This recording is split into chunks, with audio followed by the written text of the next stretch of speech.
What? Who you think is more cruel, women or men? Nah, but I'm not talking about like dangerous. I'm talking about who's more cruel. Alright, we just better write this down. I have been married for 51 years. Got two sons, 42 and 40.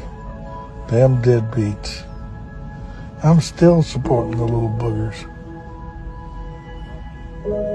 Needed to take a test to see if any of us had a kidney good enough for my brother.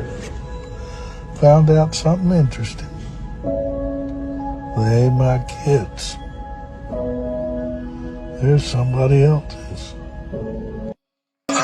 Now, if that's not trifling, I don't know what is. I mean, bro raised somebody else's kids for 42 years. Women, anybody can raise somebody else's kids.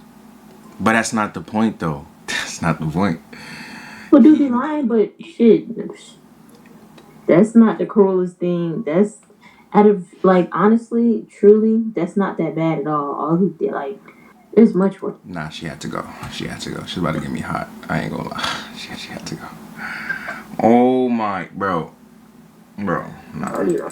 Cause like that's crazy to me. The fact that she didn't think that was If fucked you're up green, you're a hoe. is crazy to me. It's crazy work, crazy business. Never thought that. But nah, that's crazy. I'm lost for words.